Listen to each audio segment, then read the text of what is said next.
What's up, guys? How's everyone doing today?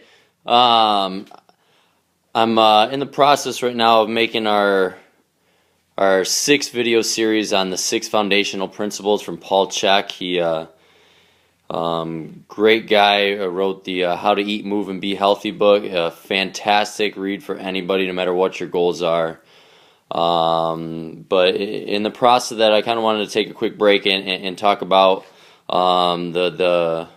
the benefits of foam rolling. I try to use this as much as I can, even if it's for a couple minutes at a time. It's a great way for some soft tissue release. We always we hear the benefits of massage therapy and all that, and this is really, really good for that. What it does is it helps break up knots, adhesions, scar tissue that may be kind of getting in the way of our muscles and joints. Using their full range of motion, having the ability to absorb and utilize energy when when we're running out in our boot camp, and we can't get a full range of motion through our hips, we're more susceptible to injury, and that's never good. If we always have goals in the weight room, or whatever your goals are as far as movement aspect of health.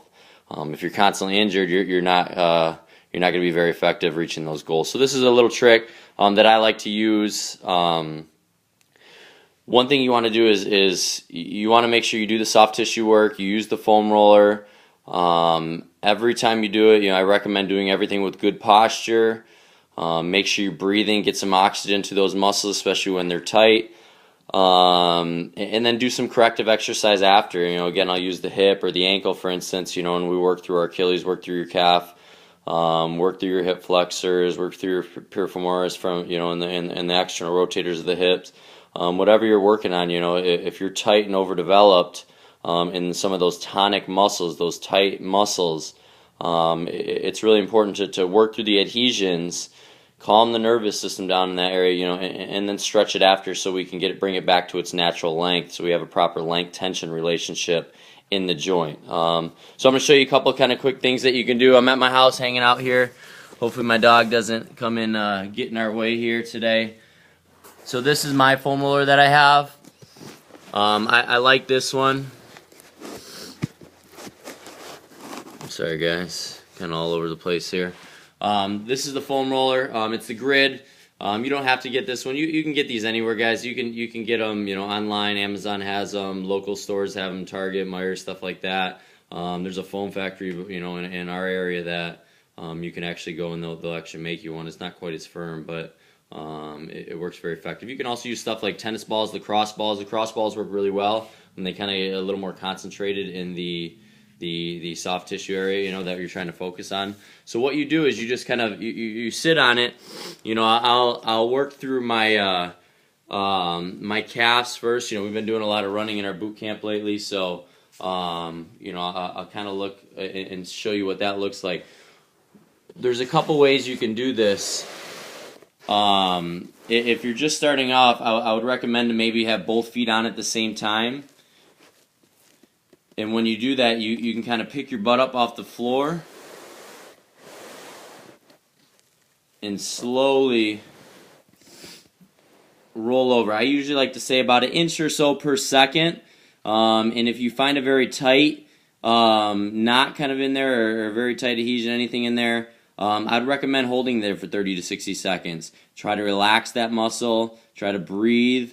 Usually you'll find a nice little trigger point about halfway up the calf, and actually the soleus. And some of those muscles here really restrict the movement of the ankle. We should be able to dorsiflex the ankle, about 10 degrees, 10, 20 degrees, and most of us lack that. So when we go to run, it's very detrimental in our gait and our running mechanics. So we kind of slowly go over it. I'll kind of show you. It's kind of hard to see the foam roller for there. But I'm kind of slowly going over it. Again, about an inch per second. I'm here. And slowly, I won't go over the joint of the knee. Sometimes you find a trigger point. One thing I'll do is I'll kind of extend and flex my foot. So working the muscle through full ranges of motion. Can be very effective, especially once you get onto the quadricep. Okay, so a calf is a really, your lower leg is a really good area to do it. We'll have others, for instance, on your quadricep, especially as you start getting into the lateral aspect of it, and you start hitting your IT band that connects up through the TFL, up through the hip, up here. I usually tend to be really tight in my TFL, so I try to work in through here, and I usually get a lacrosse ball or tennis ball. It works a little bit better.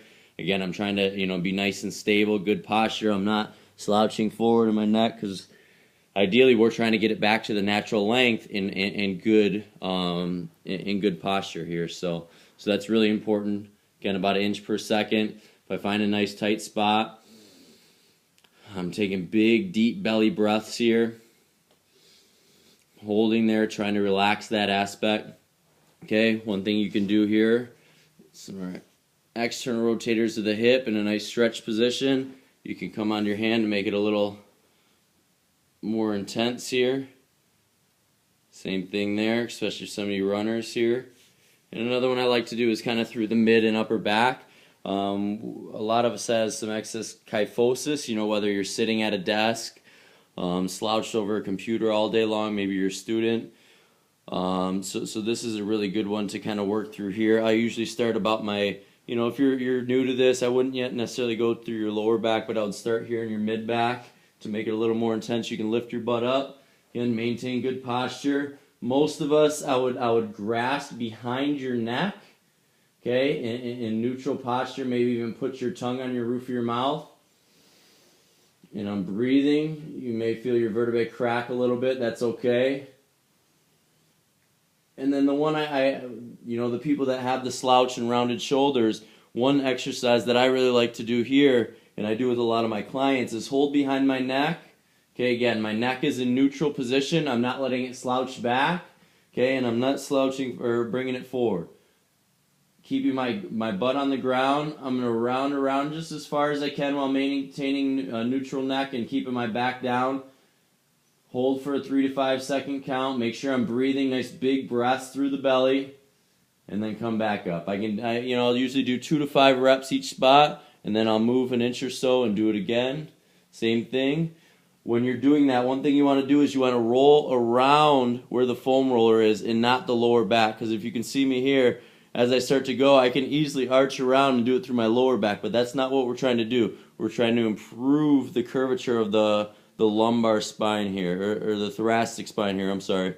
The thoracic spine and not the lumbar spine.